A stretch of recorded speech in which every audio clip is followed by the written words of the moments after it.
Rồi chào mọi người nha, mình là Min Mobile thì bữa nay mình có nhận được một cái máy đọc sách Kobo cũng khá là to nha mọi người. Máy này tên gì thì mình cũng quên luôn rồi nhưng mà nó cũng là cái hiệu Kobo á.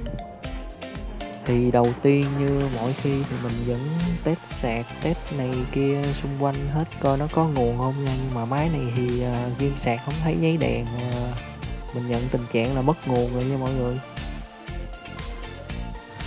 Máy đọc sách nó to cỡ này thì chắc là của một bạn gọi là khá đam mê đọc sách này kia,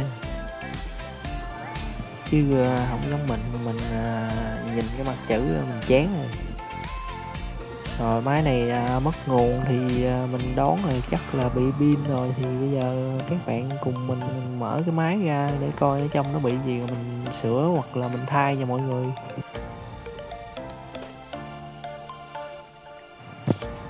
Để mở cái phần mặt sau này thì cũng khá đơn giản thôi mọi người, dùng một cái miếng mỏng mỏng á, miếng gì cũng được, nó mỏng á, nại lên nhẹ lên nó có khớp á, rồi cứ mở từ từ ra thôi. Nhớ là hết sức bình tĩnh mở từ từ nha, tại vì phần nhựa này nó cũng khá là dễ bị bể á. Nếu mà các bạn đẩy mạnh quá có thể nó bị gãy nhựa nha. Mấy ông coi trên video làm sao thì mấy ông làm y chang vậy như tôi là được rồi nha.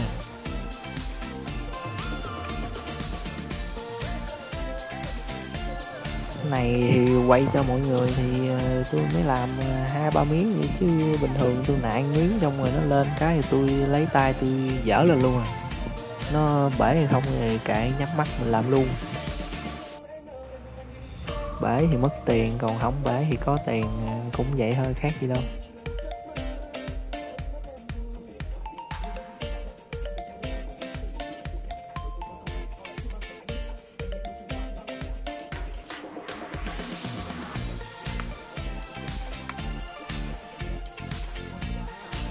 Đó, khúc này là nó thấy pin rồi đó. Cái lúc mà nãy thì mấy bạn cẩn thận là để tránh bị chạm vô men hoặc là vô pin nha mọi người.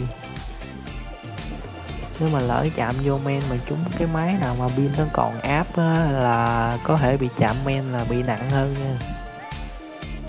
Còn máy này mình mở ra thì mình thấy hai cục pin này hình như là bị 0V, mà có cái cục bên phải nó bị phù, nó hư nặng hơn cục bên trái rồi. Giờ mình tiến hành đo thử nha. Mình đo thử thì mình thấy mấy cục này hai cục đều 0V, nhưng mà cục bên phải chắc là bị hết trước xong nó kéo theo cục bên trái hết theo á nha mọi người. Tại vì đấu song song thì hai cục pin nó cứ sàn qua lại để cho hai cục nó bằng nhau á, nhưng mà trong đó có một cục mà bị yếu á thì nó sẽ kéo theo cục kia xuống luôn, nó cứ qua lại vậy hoài, hồi là thành 0V luôn rồi.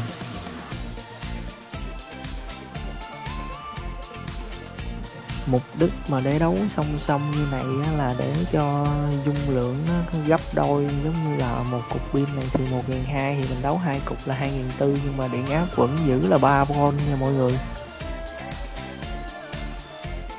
Đấu song song để tăng dung lượng lên thôi nè, nhưng mà nhược điểm đó là nếu mà có một cục bị yếu á, thì nó sẽ kéo theo mấy cục kia yếu theo luôn, cho nên là mọi người cũng nên chú ý.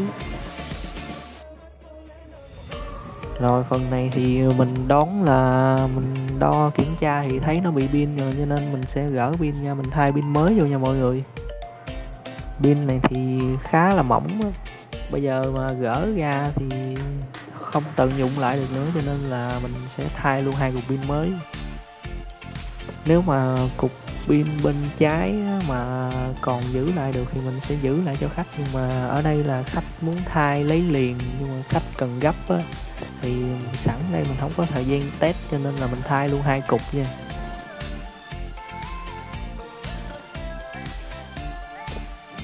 Lấy pin này ra thì cũng dễ thôi, nó có lớp keo nằm ở giữa cục pin nó, giống như trên màn hình các bạn đang xem á, thì cứ xịt cái dung dịch tẩy keo vô rồi nại nhẹ lên thôi là cục pin nó ra nha mọi người.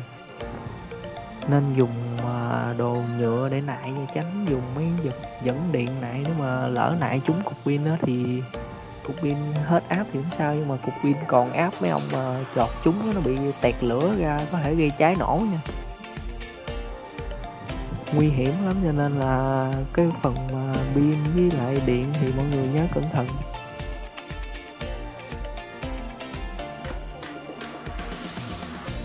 Rồi sau khi mà lấy ra hai cục pin rồi thì mình tìm thông số pin là trên pin này mình thấy ghi dung lượng là tầm 1.200 thì mình sẽ lấy 2 cell giống y chang để mình thay luôn nha mọi người. Do là 2 cell này mình mua nên là nó không có cái cáp pin á, mình sẽ lột cái cáp pin của pin cũ ra rồi mình thay lên cái pin mới nha. Mình tận dụng lại cái mặt pin cũ nha. Đoạn này thì cũng khá dễ rồi mọi người, cứ sàn cáp của pin này qua pin kia nên mình tua nhanh lên nha mọi người, để đỡ mất thời gian.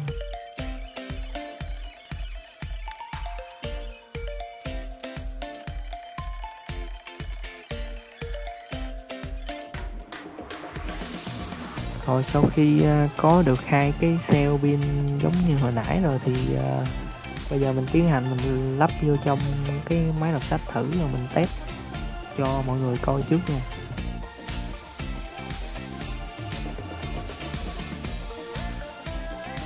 Ở trên cái men thì nó cũng đã có ghi sẵn cộng trừ rồi, cứ vậy mà mấy bạn hàn vô thôi nha, cũng không có gì quá khó.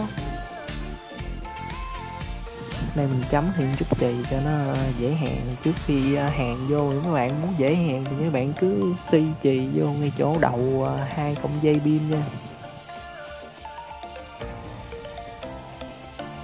Ai mà có kỹ năng tháo lắp với lại hàn đồ này kia thì thay pin này cũng khá dễ thôi.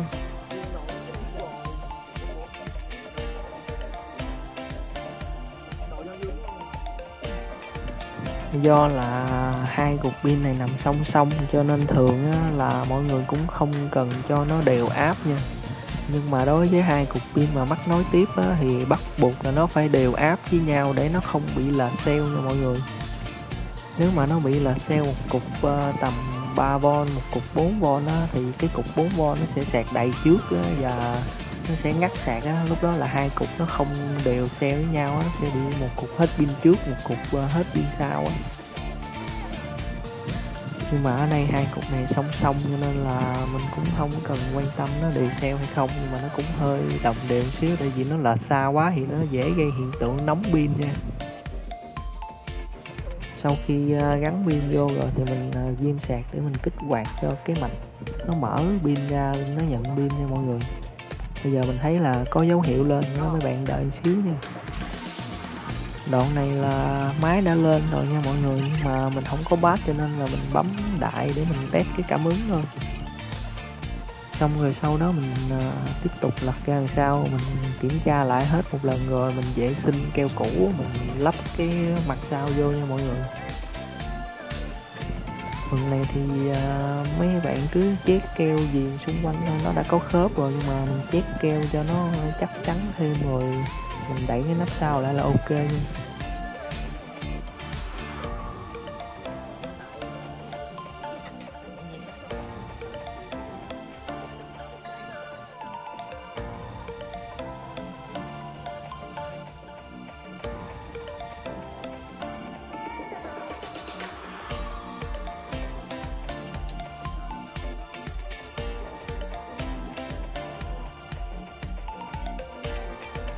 Sau khi đẩy cái nắp sau lại rồi thì mình vệ sinh mình giao cho khách nha mọi người.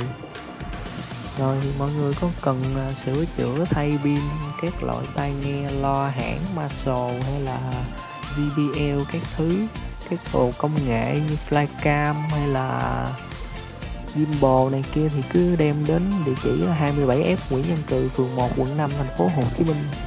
Shop Min Mobile mình sẽ tư vấn và thay pin sửa chữa cho mọi người nha. Hoặc mấy bạn có thể để lại comment phía dưới thì bên bộ phận hỗ trợ của mình cũng sẽ trả lời từng cái comment của mọi người. Cảm ơn mọi người đã theo dõi tới lúc này, thì mình xin chào mọi người. Hẹn gặp lại, mình là Min Mobile.